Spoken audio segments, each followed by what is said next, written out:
بسم اللہ الرحمن الرحیم وبہ نستعین۔ السلام علیکم ورحمۃ اللہ وبرکاتہ۔ ناظرین گرامی قدر،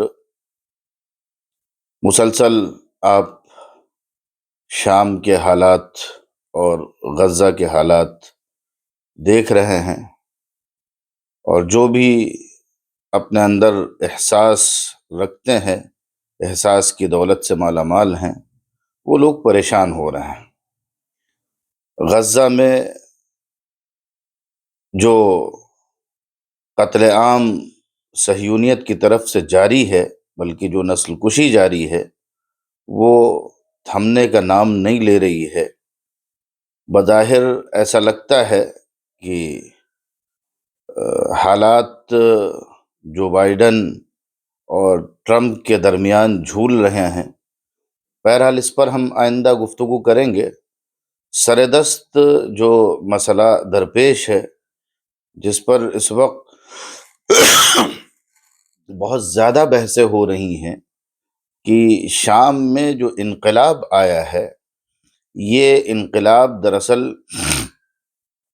کس نے برپا کیا ہے، کیسے اچانک یہ لوگ کامیاب ہو گئے ہیں، اور پھر جو سوال سب سے زیادہ لوگوں کو پریشان کر رہا ہے وہ یہ کہ اسرائیل نے 300 سے زائد حملے کیے ہیں، اور گولان کی پہاڑی پر اور اس کے آس پاس کے گاؤں پر، وہ جو خطہ تھا جو پہلے سے گویا کی اسرائیل کے قبضے میں تھا، اس پر قبضہ کر لیا ہے، اور اسرائیل کی شام کی عسکری قوت کو تقریباً تباہ کر دیا ہے۔ اس پر کسی قسم کا احمد الشراع، یعنی المعروف بالجولانی، ابو محمد الجولانی کی طرف سے کوئی ریئیکشن نہیں آیا۔ اس سے لوگ بہت پریشان تھے، اور پھر جو ریئیکشن آیا اس میں انہوں نے یہ کہا کہ ہمیں کوئی نیا ڈسپیوٹ نہیں چھیڑنا ہے، ہمارا اسرائیل کے ساتھ کوئی جھگڑا نہیں ہے، ہمارا ایرانی عوام کے ساتھ کوئی جھگڑا نہیں ہے۔ اس سے لوگ اور زیادہ پریشان ہو گئے۔ دیکھیے، شام کا جو مقام ہے، اس کی جو اسٹریٹجک اور جغرافیائی جائے وقوع ہے، وہ بہت اہمیت کی حامل ہے۔ حدیث نبوی کے مطابق اس کا جو مقام ہے، کتاب الفتن کی احادیث کے حوالے سے اس کا جو مقام ہے، اور گزشتہ تاریخ میں شام جس طرح سے مختلف قوتوں کا مرکز رہا ہے، اور حالیہ ایام میں جس طرح سے شام پر سب کی نظریں ٹکی ہوئی ہیں، تو یہ بات بہت اہم ہو جاتی ہے کہ اس صورتحال سے شام کا نکلنا اور وہاں پر ایک مستحکم نظام کا قائم ہونا بظاہر بہت مشکل نظر آتا ہے۔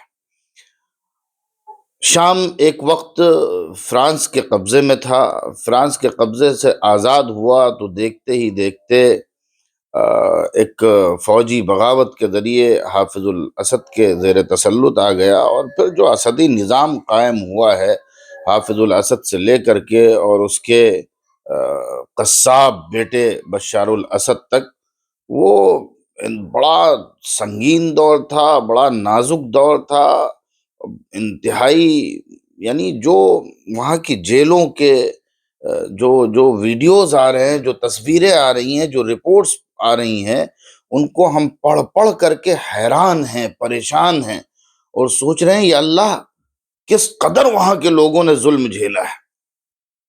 اپنے ہی ملک میں رہتے ہوئے کسی ماں کی 20 سال بعد ملاقات ہو رہی ہے، کسی کی 15 سال بعد، کوئی 40 سال کے بعد آزاد ہو رہا ہے، کسی کو پھانسی ہونے والی تھی ابھی وہ آزاد ہو رہا ہے۔ ایسے ایسے ویڈیوز اور ایسے ایسے قید خانے کی ان کی تصویریں دیکھیے اور ان کے ویڈیوز دیکھیے، تو آپ کہیے کہ تاریخ میں آپ نے اسپین میں مسیحیوں کے ذریعے قائم کیے گئے عقوبت خانوں کی جو داستان پڑی تھی وہ پھیکی پڑ گئی۔ ان کی تہذیب، ان کا اسلوب، اور ان کے عقوبت خانے اور ان کے قید خانے اور ان کے آلات عقوبت، جن کی تصویریں ہم نے دیکھی یا جو تاریخ میں جن کا تذکرہ ملتا ہے، شام میں تو سب کے ریکارڈ توڑ دیے گئے۔ ایسا ظلم کہ اللہ کی پناہ. صرف دلی اور پنجاب میں مسجدیں ویران نہیں پڑی تھی. ابھی آج ہم نے ایک ویڈیو دیکھا جہاں ایک بہت پرانی مسجد اور بڑی عالی شان بہت طویل و عریض مسجد وہ ویران پڑی ہوئی تھی. 1979 میں حمص شہر میں، جس کو خالد سیف اللہ کا شہر کہا جاتا ہے، اس شہر میں بعض یونیورسٹی قائم کی گئی. اپنی تاسیس سے لے کر کے اور آج تک وہاں کبھی اذان نہیں ہوئی تھی اس کے کیمپس میں. آج پہلی بار اس کے میدان میں یعنی شام کے طلبہ نے ظہر کی اذان دی. تو بے پناہ ظلم تھا، بے پناہ ظلم تھا، ظلم کی انتہا تھی، جبر کی انتہا تھی. اس کا نتیجہ آپ دیکھیے کہ لوگوں میں اس طرح کا غصہ پھوٹا کہ جیسے ہی یہ انقلاب آیا ویسے ہی عوام الناس نے، عامت الناس نے یہ کیا کہ حافظ الاسد کے مجسمے توڑنے شروع کر دیے. مجسموں پر پیشاب کرتے ہوئے، بچوں کے پیشاب کرتے ہوئے ویڈیوز آئے اور لاتوں سے رونتے ہوئے. اور بشار الاسد کے چچا کے لڑکے کو لوگ پا گئے تو اسے کرین سے پبلک مقام پر میدان میں پھانسی پہ ٹانگ دیا. اور جو سب سے بدنام زمانہ جیل کے راز کھلے اور اس کی جو رپورٹ سامنے آئی، سیدیانہ جیل، اس کے جیلر کو پا گئے. تو آج اس کی ویڈیو دیکھی، لوگوں کا غصہ ہے جو پھوٹ پھوٹ کر کے نکل رہا ہے، ایسا زبردست غصہ. تو مظالم کی انتہا تھی. جب یہ سب کچھ ہو رہا تھا تو نہ امریکی وزیر خارجہ کو یہ یاد آ رہا تھا کہ شام میں ہم کو ایسی حکومت چاہیے جس میں خواتین کا تحفظ ہو، نہ فرانس کو کچھ یاد آ رہا تھا، نہ اسپین کو کچھ یاد آ رہا تھا، نہ اماراتی بدوؤں کو یہ یاد آ رہا تھا کہ حکومت بشار جیسے قصائی کے ہاتھ میں ہے، نہ سیسی کو یہ یاد آ رہا تھا کہ حکومت ایک ظالم و جابر اور ڈکٹیٹر کے ہاتھ میں ہے، نہ اردن کے ایجنٹ اور دلال شاہ اردن کو یہ یاد آ رہا تھا کہ بشار کس طرح سے اپنے عوام پر ظلم کر رہا ہے، کس طرح سے اس نے مسجدوں کو ویران کر رکھا ہے، کس طرح سے اس نے عورتوں کے حقوق کو پامال کر رکھا ہے، کس طرح سے اس نے جیلوں کو آباد کر رکھا ہے، کس طرح سے وہ جیلوں سے لوگوں کو غائب کر دیتا ہے، کس طرح سے اجتماعی قبرگاہوں میں، اجتماعی قبرستانوں میں، اجتماعی قبروں میں 20-20 میٹر کے گڈھے کھود کر کے لوگوں کو اجتماعی طور پر قتل کر کے اور دفن کر دیا جاتا ہے. وہ جو مخیم الیرموک تھا جس کی رپورٹ الجزیرہ نے شائع کی پوری بستی جس میں لاکھوں فلسطینی مہاجرین رہا کرتے تھے، پوری کی پوری بستی فلسطینیوں سے بھری ہوئی تھی. اس مخیم الیرموک کو بمبارمنٹ کے ذریعے سے تباہ کر دیا گیا، برباد کر پوری بستی ویران کر دی گئی، اجاڑ کر دی گئی. تو اور لوگ یہ سمجھ رہے ہیں کہ بشار کے رہنے سے فلسطین کو فائدہ تھا، ایران اس راہ سے اسرائیل سے لڑ رہا تھا. یہ جھوٹ ہے، پروپیگنڈا ہے. سب سے زیادہ ایران ہی تو پریشان ہے. فرانس کے تسلط سے شام نکلا تو وہ اسدی نظام کے زیر کنٹرول آ گیا. اسدی نظام الہاد پر قائم تھا، کمیونزم پر قائم تھا، براہ راست نہ صحیح بالواسطہ صحیح روس کے زیر کنٹرول تھا. اور روس ایران چونکہ روس کا حلیف ہے امریکن بلاک کے مقابلے میں، اس لیے ایران کو وہاں اپنے پنجے گاڑنے کا موقع ملا ہوا تھا. جامع اموی کو تقریباً ویران کر دیا گیا تھا. اس کے آس پاس پاکستان، افغانستان اور دنیا بھر کے شیعہ لڑاکا اور شیعی ملیشیات لا کر کے بسا دی گئی تھی. اور وہ ظلم تھا، وہ جبر تھا، وہ گندگی تھی کہ اللہ کی پناہ تھی. اب اس انقلاب سے ایک طرف امریکہ یہ مطالبہ کر رہا ہے کہ ایسی حکومت آنی چاہیے جس حکومت میں عورتوں کو تحفظ فراہم ہو. ایک طرف اسرائیل نے حملے شروع کر دیے ہیں، ایک طرف مصر، اردن اور امارات وغیرہ سب کے سب کہہ رہے ہیں کہ وہ اچھے اسلام پسندوں کے ہاتھوں میں حکومت جا رہی ہے، یہ خطے میں اس سے بڑا ہیجان برپا ہوگا، بڑا اضطراب ہوگا، حالات بگڑیں گے، اسلام پسندوں کے ہاتھ میں حکومت جا رہی ہے. یہ سب باتیں گویا اس بات کی دلیل ہے کہ یہ انقلاب درست آیا ہے. انقلاب اچانک نہیں آیا ہے. 50-55 سال سے شامی قربانیاں دے رہے تھے، کتنی ماؤں کی گودیں سونی ہو گئیں، کتنی نسلیں برباد ہو گئیں، کتنے خاندان ختم ہو گئے، کتنے تاریخ میں دفن ہو گئے، کتنوں کا نام و نشان مٹ گیا۔ شام جو بڑی زرخیز بستی تھی، بڑا زرخیز ملک تھا، اہل علم کا ملک تھا، محدثین کا، مؤرخین کا، اصولیین کا، مفسرین کا، فقہا کا مرکز رہا ہے شام۔ وہ شام ویران ہو گیا تھا، وہ شام ویران ہو گیا تھا، وہاں کتنے خاندان تباہ ہو گئے تھے اور نیست و نابود ہو گئے تھے۔ اب اس شام میں جو جو حالات پلٹے ہیں تو سب کے سب پریشان ہیں۔ اور عجیب بات ہے، سعودی حامی اور ایرانی حامی دونوں کے دونوں جو ایک دوسرے کو دن رات گالیاں دیتے ہیں، شامی انقلاب کے سلسلے میں دونوں متفق نظر آتے ہیں۔ سعودی کہتے ہیں کہ متطرفین وجود میں آ گئے، متشددین وجود میں آ گئے، صہیونی ایجنٹ وجود میں آ گئے اور انہوں نے نظام پر قبضہ کر لیا ہے۔ کیوں؟ اس لیے کہ جتنی بھی یہ گلف کی حکومتیں ہیں انہیں اپنی کرسی خطرے میں نظر آنے لگی ہے۔ وہ آپ نے دیکھا سی سی جیسے ظالم نے کل پریس کانفرنس میں یہ کہا کہ 2 کام ہم نے کبھی نہیں کیے ہیں، یعنی فرعون اگر یہ کہے، نمرود اگر یہ کہے، ابو جہل فرعون اور نمرود جیسے بادشاہ اگر یہ کہیں کہ ہم نے کبھی کسی کو قتل نہیں کیا، میرے ہاتھ کسی کے خون سے رنگے نہیں اور کسی کا مال نہیں لوٹا، تو یہ کتنا مضحکہ خیز ہوگا یہ۔ لیکن سی سی کہہ رہا ہے، اسے حالات نظر آ رہے ہیں، اسے حالات نظر آ رہے ہیں۔ امارات اور اردن سب یہ کہہ رہے ہیں کہ متطرفین وجود میں آ گئے ہیں، اسلام پسند وجود میں آ گئے ہیں، اس سے بڑا خطرہ ہے، خطے میں بڑے مسائل پیدا ہونے کا خطرہ ہے۔ ادھر اسرائیل یہ چاہتا ہے کہ اسی موقع پر وہ گولان پر بھی قبضہ کر لے، بلکہ کر لیا ہے اور گولان سے آگے بھی بڑھ جائے۔ احمد الشرع کا بیان سننے کے لائق ہے۔ احمد الشرع نے بڑی قیمتی باتیں کہی ہیں، یعنی ابو محمد الجولانی نے جو باتیں کہی ہیں وہ انتہائی دانش مندی کی باتیں ہیں اور انتہائی ڈپلومیٹک بیانات ہیں۔ انہوں نے کہا کہ جلد ہی انشاءاللہ سارے فصائل، سارے گروپ تحلیل کر دیے جائیں گے اور نئی حکومت قائم ہو جائے گی، سب اس کے تابع ہوں گے، ہتھیار صرف اور صرف حکومت کے پاس ہوں گے، باقی ملک میں کسی کو ہتھیار رکھنے کی کوئی کسی قسم کی اجازت نہیں ہوگی۔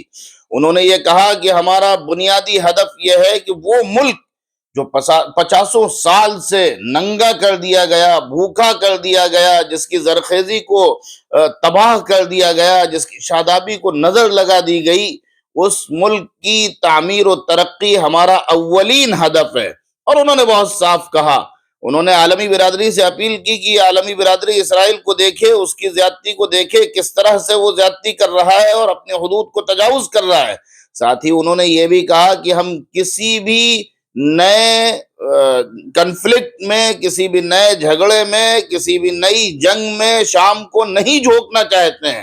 اور کوئی بھی عقل مند آدمی یہی بات کہے گا۔ جو ملک 50 سال سے جنگوں کی آگ میں جھلس رہا ہو، جہاں غصے کا یہ عالم ہو کہ لوگوں نے انقلاب کے بعد حافظ الاسد کی قبر پر آگ جلا دی، اور یعنی ایک شخص کو تو ہم نے دیکھا کہ وہ کہہ رہا ہے اللہ یحرق روحک، اللہ یحرق روحک، بار بار وہ کہہ رہا ہے۔